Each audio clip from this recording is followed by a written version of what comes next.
wabarakatuh. Apa kabar teman-teman semuanya yang ada di rumah? Oke, kali ini Ustadz Aldi akan menemani teman-teman dalam kegiatan Bina Pribadi Islam. Oke, teman-teman, hari ini temanya tentang adab kepada Allah. Baik, sebelum kita mulai, teman-teman, kita buka dengan membaca basmalah dan juga sholawat kepada Rasulullah SAW. 1, 2, mulai. Bismillahirrahmanirrahim. Allahumma sholli ala Muhammad wa ala ali Muhammad. Oke, teman-teman semuanya, hari ini Ustadz akan menjelaskan tentang adab kepada Allah. Teman-teman sudah tahu apa itu adab kepada Allah? Nah, adab kepada Allah adalah seperti kita berakhlak kepada Allah, ya. Bagaimana kita bisa memperlakukan atau beriman kepada Allah Subhanahu wa Ta'ala. Nah, tentunya teman-teman pasti kalau kita memiliki adab kepada Allah, kita juga harus menjalankan perintah Allah. Itu sudah pasti, teman-teman. Nah, menjalankan perintah Allah itu apa saja sih sebetulnya? Yang pertama, teman-teman, contohnya kita harus mengikuti apa yang diperintahkan oleh Allah melalui rukun Islam. Teman-teman sudah tahu ya, rukun Islam itu ada 5, ya. Yang pertama, mengucapkan 2 kalimat syahadat. Asyhadu alla ilaha illallah wa asyhadu anna Muhammadar Rasulullah. Nah, tentunya kita setiap hari ketika sholat mengucapkan 2 kalimat syahadat. Kemudian teman-teman, rukun Islam yang kedua itu teman-teman sudah tahu ya, yaitu mendirikan sholat 5 waktu. Ya, teman-teman semuanya sudah pasti melakukan sholat subuh, sholat zuhur, sholat asar, sholat maghrib, sholat isya. Nah, itu sebanyak 5 waktu dalam 1 hari. Nah, itu adalah salah satu contoh bahwa kita memiliki adab kepada Allah dengan cara menjalankan apa saja perintah Allah Subhanahu wa Ta'ala. Nah, itu harus kita jaga, yaitu sholat 5 waktu. Apabila teman-teman ada yang lupa nih sholat subuh, nah itu harus kita perbaiki. Dan kita harus ingat bahwasanya ketika subuh itu malaikat turun ke muka bumi dan mendoakan orang-orang yang melaksanakan sholat subuh. Dan pahala orang yang sholat subuh itu adalah bumi atau dunia beserta isinya, teman-teman. Nah, jadi teman-teman, kita harus melaksanakan sholat subuh, apalagi untuk ikhwan tentunya. Oke, jadi yang pertama apa, teman-teman? Mengucapkan 2 kalimat syahadat. Yang kedua, melakukan sholat 5 waktu atau mendirikan sholat 5 waktu. Lalu teman-teman, apalagi? Ada yang tahu?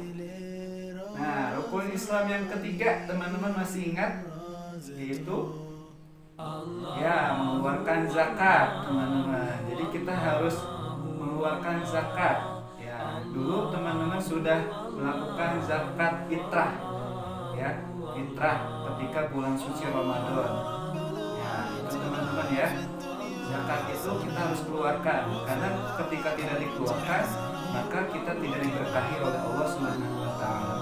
Nah, itu pun adalah salah satu contoh yang diberikan oleh baginda Nabi Muhammad SAW, yang mana beliau menyuruh kepada umatnya untuk mengeluarkan zakat, ya.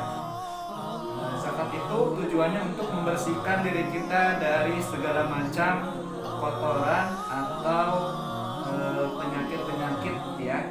Dari harta yang kita makan itu ada hak orang lain yang harus kita keluarkan, gitu teman-teman. Terus yang keempat, teman-teman, melaksanakan puasa, ya.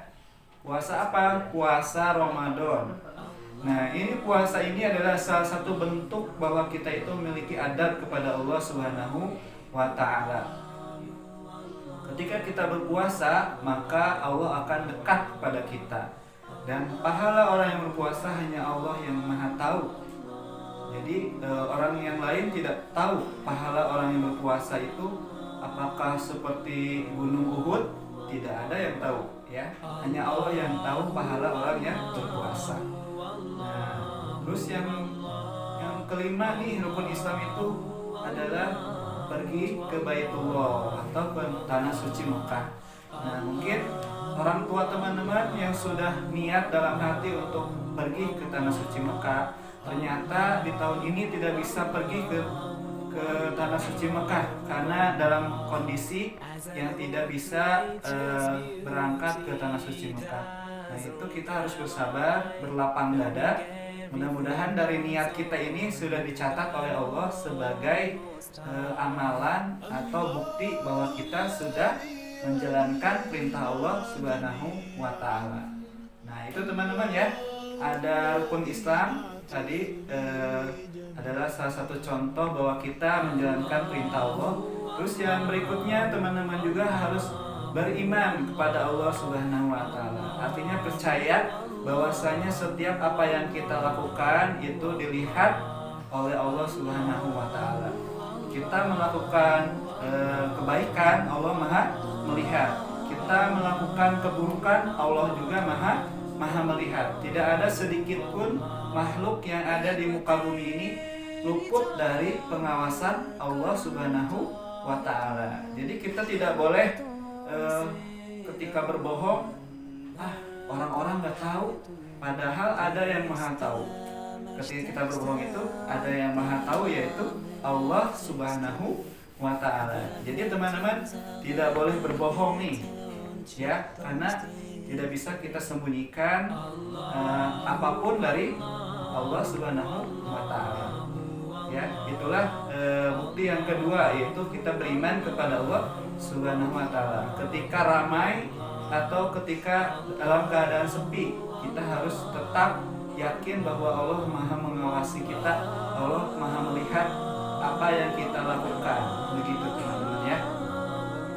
Nah, jadi teman-teman, dari materi adab kepada Allah ini, Ustadz ingin teman-teman yang ada di rumah memiliki akhlak atau memiliki perilaku, yaitu kita harus memiliki sifat terpuji, ya, dalam keseharian kita, ya. Kita itu menunjukkan bahwa kita itu memiliki adab kepada Allah dengan cara yang pertama, teman-teman harus memiliki sifat jujur, ya. Kalau orang yang jujur itu disenangi, teman-teman. Contohnya Rasulullah Shallallahu Alaihi Wasallam. Rasulullah itu diberikan gelar Al-Amin, ya. Al-Amin itu orang yang jujur, ya. Orang yang dipercaya oleh kaum Quraisy. Itu tidak ada satupun orang yang seperti baginda Rasulullah Shallallahu Alaihi Wasallam. Jadi diberikan gelar Al-Amin. Nah, kita pun harus mengikuti baginda Rasulullah Shallallahu Alaihi Wasallam, yaitu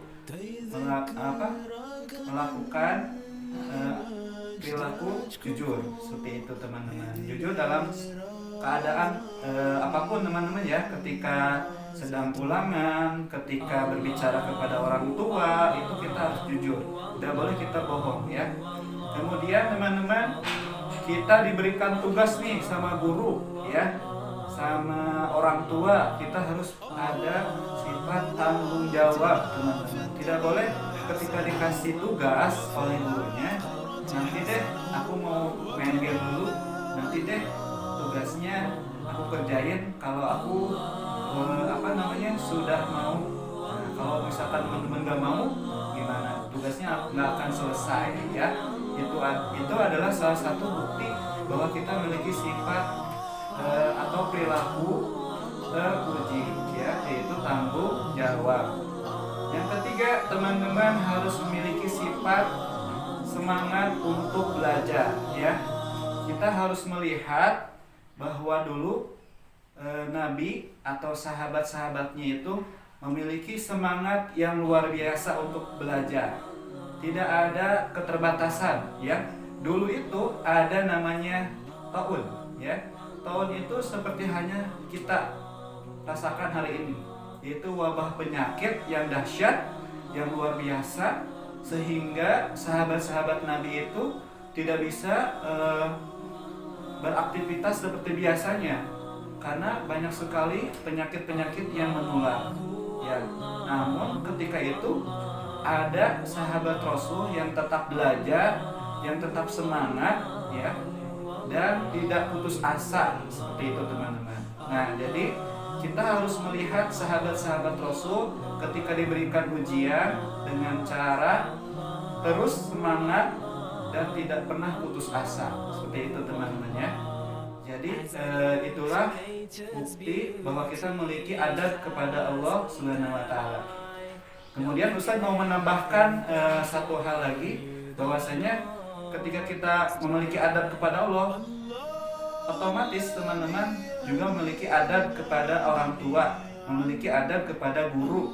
Bagaimana berbicara kepada orang tua, bagaimana berbicara kepada guru. Nah, itu harus kita tumbuhkan, harus kita terus-menerus, kita harus tunjukkan bahwa kita ini memiliki adab yang baik, ya. Baik kepada Allah, baik kepada orang tua maupun kepada guru. Nah, itulah bahwasanya kita sebagai umat Nabi Muhammad yang memiliki sifat terpuji, ya. Mudah-mudahan kita semua sedikit demi sedikit bisa mengikuti apa yang dicontohkan oleh Nabi Muhammad, yaitu dengan cara memiliki adab kepada Allah, dengan cara menjalankan perintahnya, menjauhi larangannya, kemudian menjalankan 5, ya, rukun Islam dan juga rukun iman, teman-teman. Setelah itu, maka kita memiliki perilaku atau sifat terpuji dalam diri kita. Salah satunya kita memiliki sifat jujur, tanggung jawab, dan juga semangat untuk belajar. Yang bisa saya sampaikan di pertemuan kita hari ini, teman-teman diingat kembali apa saja yang sudah Ustaz sampaikan kepada teman-teman, dan Ustaz harapkan teman-teman langsung mempraktekannya ketika di rumah maupun di tempat yang lain. Oke? Mungkin itu yang bisa Ustaz sampaikan. Kurang lebihnya mohon maaf. Kita tutup dengan baca hamdalah. Alhamdulillahi rabbil alamin. Subhanakallahumma wa bihamdika asyhadu an la ilaha illa anta astaghfiruka wa atubu ilaik. Assalamualaikum warahmatullahi wabarakatuh.